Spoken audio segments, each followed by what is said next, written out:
Assalamualaikum warahmatullahi wabarakatuh. Salam sejahtera, salam Digital Edu, channel di dunia pendidikan.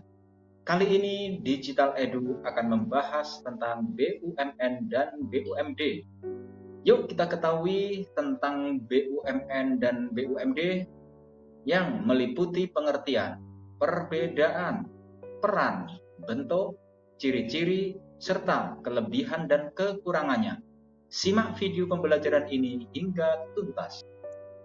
Berikut ini yang pertama tentang apa itu BUMN dan BUMD. BUMN dan BUMD merupakan badan usaha milik pemerintah.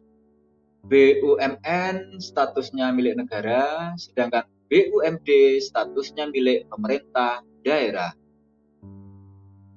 Nah, BUMN dan BUMD memiliki beberapa peran dalam perekonomian di negara kita. Antara lain yang pertama, sebagai penghasil barang dan jasa untuk masyarakat. Yang kedua, sebagai pelopor sektor yang belum diminati swasta. Yang ketiga, sebagai pelaksana pelayanan publik. Yang keempat, sebagai pembuka lapangan pekerjaan. Yang kelima, membantu meningkatkan pendapatan daerah. Dan yang keenam, mengusahakan pemerataan pembangunan. Nah, berikut ini merupakan satu bentuk dan ciri-ciri BUMN. Yang pertama, perusahaan umum atau perum. Ini merupakan BUMN yang kegiatan utamanya melayani kepentingan umum, baik dalam hal produksi, konsumsi, maupun distribusi. Nah, berikut ini merupakan satu bentuk dan ciri-ciri BUMN. Yang pertama, perusahaan. Ini dia ciri-ciri dari perusahaan umum. Ada beberapa ciri-ciri. Yang pertama, bersifat melayani kepentingan umum sekaligus mencari keuntungan. Yang kedua, umumnya bergerak di bidang jasa vital. Ini dia ciri-ciri dari perusahaan umum.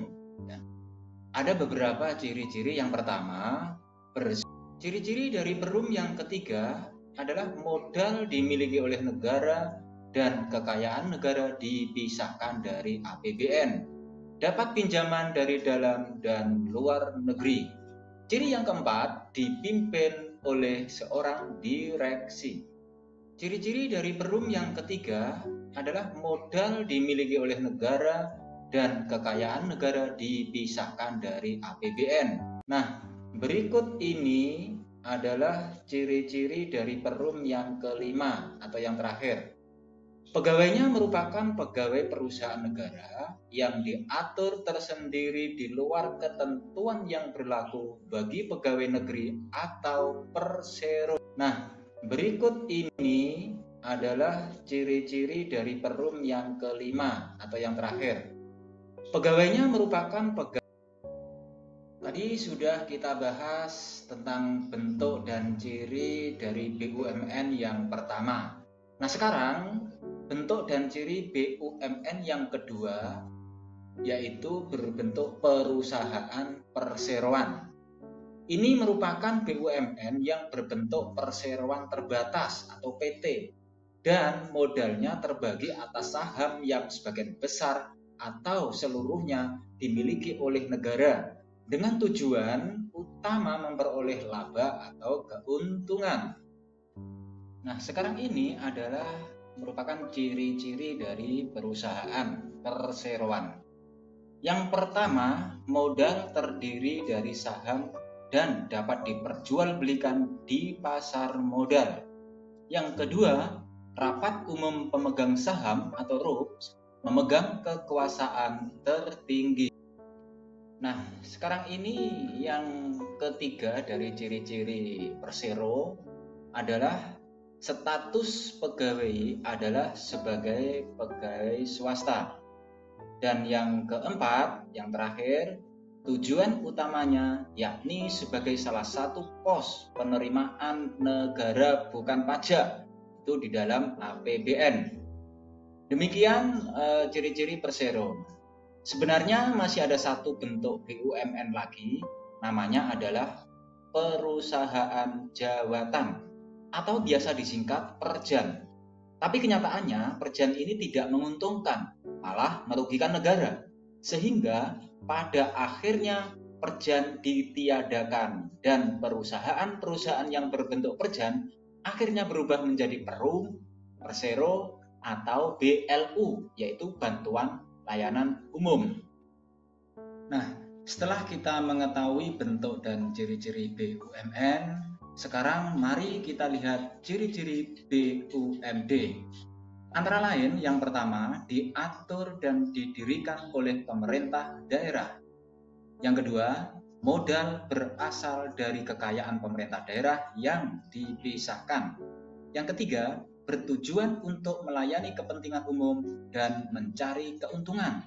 Dan yang terakhir, dipimpin oleh direksi yang diangkat dan diberhentikan oleh DPRD. UMD juga dapat berbentuk perusahaan umum daerah, Perumda, atau juga perusahaan perseroan daerah. Nah, untuk yang pertama, perusahaan umum daerah, Perumda. Perusahaan umum daerah atau Perumda adalah perusahaan daerah yang seluruh modalnya dimiliki oleh satu daerah dan tidak terbagi atas saham. Bentuk BUMD yang berikutnya yaitu perusahaan perseroan daerah. BUMD yang berbentuk perseroan terbatas yang modalnya terbagi dalam saham dengan seluruhnya atau paling sedikit 50% sahamnya dimiliki oleh daerah. Tadi sudah kita bahas bentuk dan ciri-ciri baik BUMN dan BUMD. Sekarang kelebihan dan juga kekurangan dari BUMN maupun BUMD. Nah, yang pertama adalah kelebihan BUMN.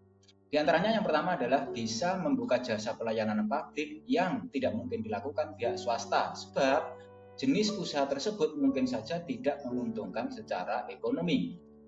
Kelebihan yang kedua, mampu melayani kebutuhan masyarakat, baik barang atau jasa, yang berhubungan dengan hajat hidup orang banyak secara adil. Kelebihan BUMN yang ketiga, punya sumber pendanaan relatif lebih besar dari swasta. Yang keempat, jauh dari monopoli pihak swasta. Yang kelima, mudah bekerja sama baik dengan koperasi, swasta nasional atau swasta asing. Dan yang terakhir, yang keenam, sarana serta prasarana umum difasilitasi negara.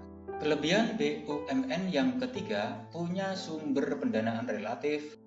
Nah, sekarang ini adalah kekurangan dari BUMN. Yang pertama, sering mengalami kerugian karena sifat usaha yang mengutamakan kepentingan publik dibanding dengan pertimbangan ekonomi. Yang kedua, apabila modal dari pinjaman luar negeri terlalu banyak dan sulit dibayar, maka tanggungan utang negara jadi semakin besar. Nah, sekarang ini adalah kekurangan dari BUMN. Yang pertama, sering mengalami kerugian karena sifat usaha yang kekurangan dari BUMN yang ketiga adalah BUMN yang harus merugi akan tetap diberi suntikan modal pemerintah. Meski belum ada perbaikan dari sisi manajemen, maka tidak heran jika kelangsungan hidupnya berdasar kekuatan keuangan, bahkan sering membebani keuangan negara. Kekurangan dari BUMN yang ketiga adalah BUMN yang harus merugi akan tetap diberi suntikan modal pemerintah. Meski belum ada perbaikan. Kekurangan BUMN yang keempat, monopoli negara yang berlebihan bisa mematikan usaha-usaha dengan jenis yang sama. Dan yang kelima, BUMN yang maju pesat bisa menimbulkan persaingan tidak sehat dengan pihak swasta. Kekurangan BUMN yang keempat, monopoli negara yang berlebihan bisa mematikan usaha-usaha dengan jenis yang sama.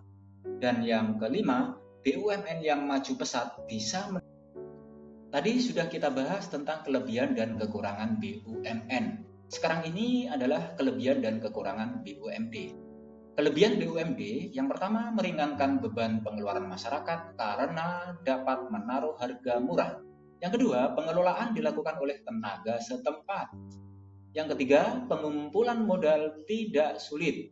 Dan yang keempat, dikelola oleh direksi yang ditunjuk oleh pemerintah dan RUMS, Rapat Umum Pemegang Saham. Nah, ini materi kita yang terakhir adalah kekurangan dari BUMD.